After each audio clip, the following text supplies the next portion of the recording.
You have this little group called BRICS. It's fading out fast, but BRICS is, they wanted to try and take over the dollar, the dominance of the dollar and the standard of the dollar. And I said, anybody that's in the BRICS consortium of nations, we're going to tariff you 10%.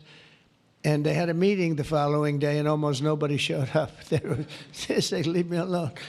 Under this bill, the entire ancient system will be eligible for a 21st century upgrade using the state-of-the-art crypto technology. Who would have thought we would have been saying that 2 years after I really met you for the first time?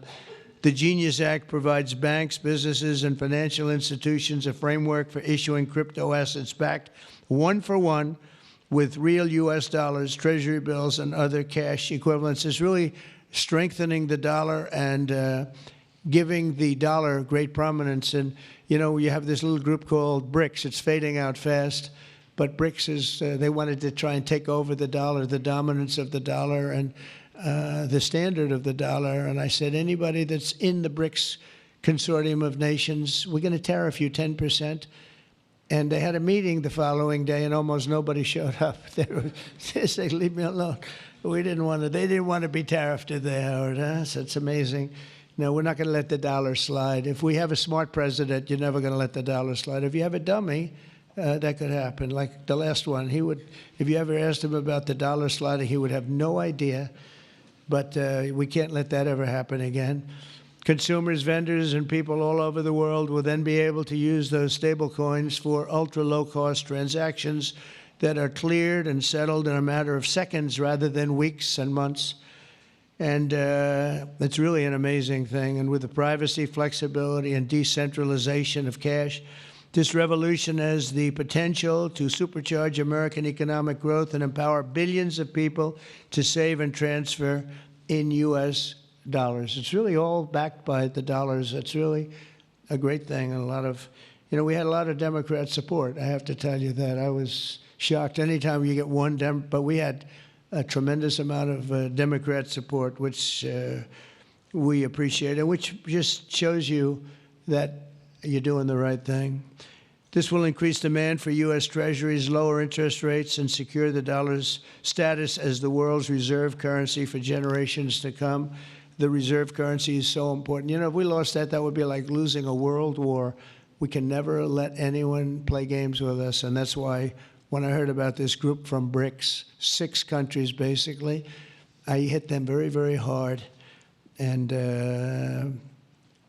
if they ever really form in a meaningful way, it will end very quickly, I will tell you, for them. They won't be gone very long. I don't think they'll even do it. They're virtually afraid to meet. I also remain fully committed to my pledge never to allow the creation of a central bank digital currency in America. It won't happen. My first...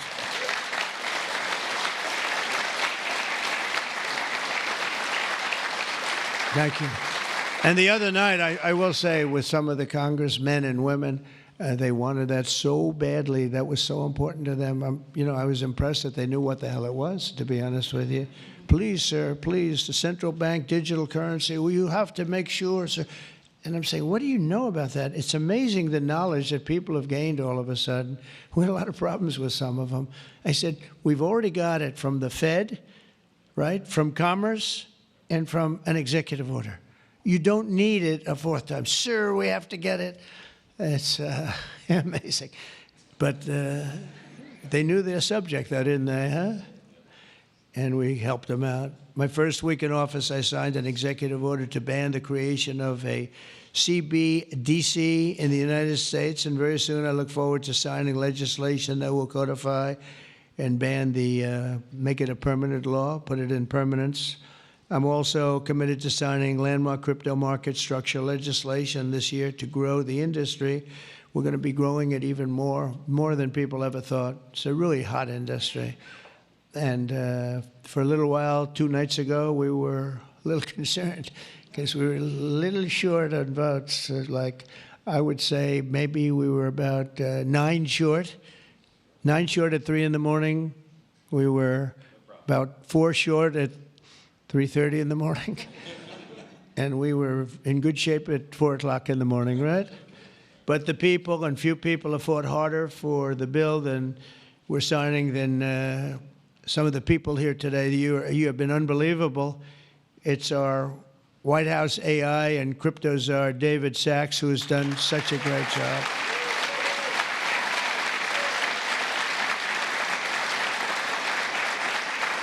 And he has a show now. I've become a showman, but a couple of years ago, right? It's probably 2 years ago now in San Francisco, and I did his show. And I heard he's a very smart guy, and we had a great show. You've kept it going a lot longer, and you got, is that still your highest rated ever show? Oh, he knows what to say. He knows what. He had a rating that he had millions and millions of people. He said, what's going on? But we had a great show. And I said, you know, that guy's really smart. I said, if I get elected, I was running at that time, if I get elected, we're going to bring him into government in some ways. He's worth a fortune. He's made a lot of money. He's a very rich billionaire. But this is more important, isn't it? This is, me too, you know, it's like, doesn't matter. This is much, I know Howard and I talk about it all the time. Howard could go back to his wonderful brokerage firm, hire 1 or 2 people, and it's not the same as what you're doing, right? We're doing the biggest deals in the world. Actually, the deal we're doing now in tariffs is the biggest, when you add it up, the biggest deal ever made in history. It could be 1,000 IBMs. I mean, if you think of it, it's the biggest deal ever done. So it's hard to go back to a brokerage firm and, you know, make $79,000 commission on the sale of a stock, right?